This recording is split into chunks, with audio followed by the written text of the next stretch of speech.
Sa totoo lang, life is complicated at ginagawa pa natin itong mahirap dahil rin sa mga desisyon at aksyon na ginagawa natin. Maraming bagay ang di worth it sa buhay natin at kadalasan, kahit nahihirapan tayo ay di natin ito iniintindi dahil na rin sa paniniwala na pwede pa magbago ang sitwasyon. Ang oras ay tumatakbo at some point darating din tayo sa finish line at yung mga choices na ginawa natin noon ay di na pwedeng baguhin pa. Kaya sa video na ito, narito ang ilang bagay na dapat mo maintindihan na hindi worth it sa buhay mo.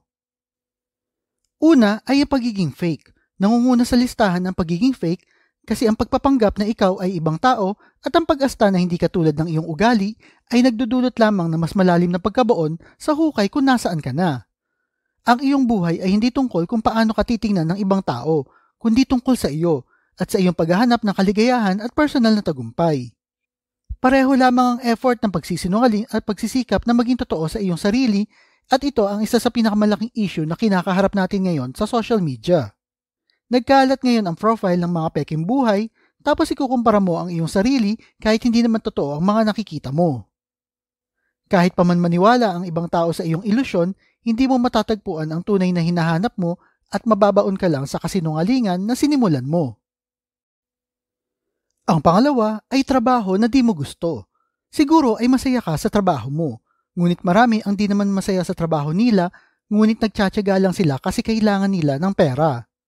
Please tandaan nyo na ang desisyon na di maghanap ng ibang trabaho ay nasa inyo. Siguro sinubukan mo minsan ngunit wala kang nakuha, o kaya naman ay sinabihan ka ng mga tao na magtyaga na lang kasi at least may trabaho ka. Ngunit marami ang pagkakataon na bakit di mo subukan uli? Bakit nagdadalawang isip ka kung masyado ka ng stress sa trabaho mo? Humanap ka ng paraan. Kung natatakot ka na mawalan ng trabaho, then humanap ka ng paraan na kumita sa ibang bagay. For sure may mahahanap ka rin. Ang pangatlo, relationship na di ka masaya. Mula sa mga trabaho, punta naman tayo sa relasyon. At ito ang nakakainis sa mga tao dahil nagtitiis sila sa relasyon dahil sa mga simpleng rason.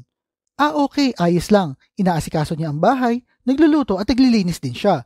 Nandyan siya para sa akin nung ako'y nag-iisa at nasanay na rin ako na kasama siya. Well, dapat yung itigil ang mga rason na ito. Hindi yan ang tamang paraan para mabuhay. Kung kailangan mo na maglilinis ng bahay, then mag-hire ka ng katulong. At kung nararamdaman mo na mag-isa ka, then mag-alaga ka na lang ng aso. Ang iyong kasama sa buhay kasi o ang iyong napiling partner ay dapat nagbibigay sa iyo ng inspirasyon. Sila ang pinakamalapit mong kakampi sa laban mo sa buhay. Marami kasi sa atin ang pumapasok sa isang relasyon dahil lang sa kaginhawahan at libog. Kahit di naman sila masaya. Kapag pumili ka kasi ng partner, dapat piliin mo yung pangmatagalan, hindi lang sa yugto ng buhay mo ngayon. Tandaan mo na ang kanyang mindset ang magpapalaki sa iyong mga anak, hindi ang kanyang katawan o kagandahan. Kaya bago ka pumili ng partner mo sa buhay, mas mainam na maglaan ng oras upang makapag-isip ng mabuti bago ka magpatuloy. Ang pang-apat ay overthinking. Madalas kong sabihin sa inyong lahat na mag-isip tungkol sa kasalukuyan at magplano para sa kinabukasan.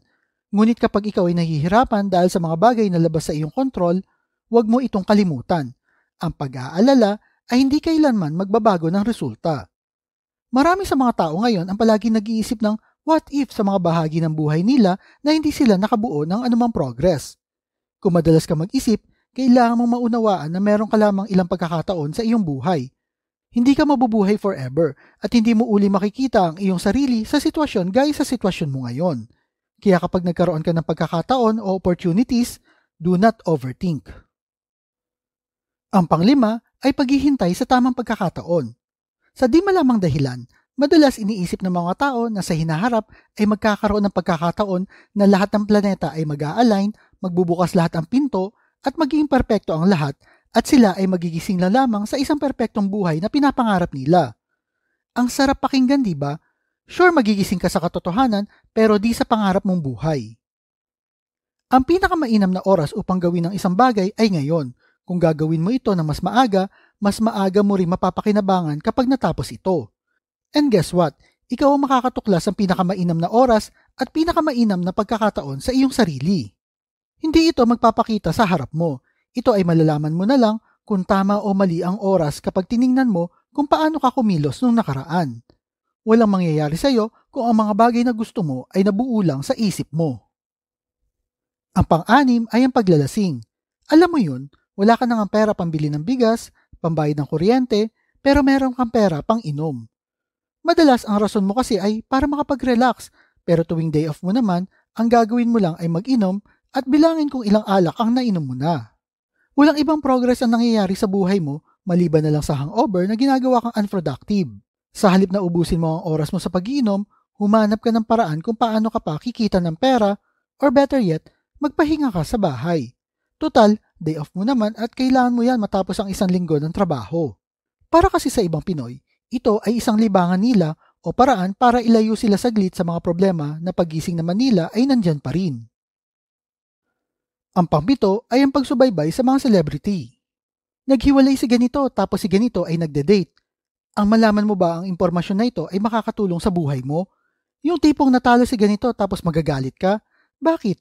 Kung sakali bang manalo yung favorite team mo sa basketball o yung pambato mo sa boxing, may papapala ka ba?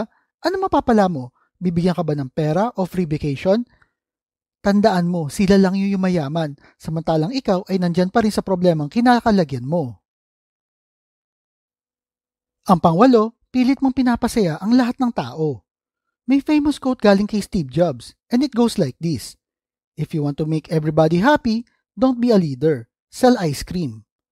Tandaan niyo ito, kahit anong tulong, kahit anong pagmamalasakit ang gawin niyo para sa iba, ay kulang pa rin ito. Never silang makukontento at ang bawat tao ay magkakaiba ng demand at expectations, and the more napipilitin mong ibigay ang mga gusto nila, the more nawawalan ka ng oras para sa sarili mo. Sa halip na isipin mo ang kasiyahan ng iba, bakit hindi mo muna unahin ang sarili mo? Ang pangsyam, living in the past. Ang iyong nakaraan ay nasa likod mo na. Lahat tayo ay may iba't ibang pinanggalingan at sa kasamaang palad, hindi lahat tayo ay nag-umpisa sa iisang lugar lamang. Maaring swinerte ka ngayon o baka naman ang iyong pinagmulan ay hindi perpekto. Kahit ano paman, hindi mo dapat hayaan na ang iyong pinanggalingan ay magtukoy kung saan nais mo marating. Kapag tiningnan mo ang iyong likuran, makikita mo na hindi maaaring baguhin ang mga nangyari na, ngunit maaari ka makabuo ng mga plano at mag-focus sa pagsusulat ng iyong kinabukasan ngayon. Maaari kang pumili na maging isang bagong tao, isang individual na di katulad ng iyong nakaraan, yung bang the best version ng sarili mo. Ito ay nagsisimula sa desisyon na iiwan mo na ang nakaraan at isipin mo na lang ito bilang isang software update. Yun nga lang, utak mo ang ina-update mo. Ang pangsampu, fear of change.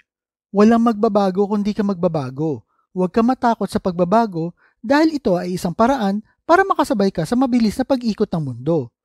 Sa panahon ngayon na ang pagiging kampante at ang pagstay sa iyong comfort zone ay isang trap at kapag di ka nakasabay sa pagbabago, ay maaaring ito ang magpahirap sa iyo. Ayan, ayun ang mga bagay na tingin ko ay di worth it sa buhay natin. Ikaw ba? Ano pa ang mga bagay na tingin mo ang di worth it sa buhay mo? Type mo naman sa comment section below. At kung mahilig kayo sa mga videos tungkol sa pera, motivation o business, like and share nyo lang ang video na ito at kita-kita po ulit tayo sa mga susunod na video.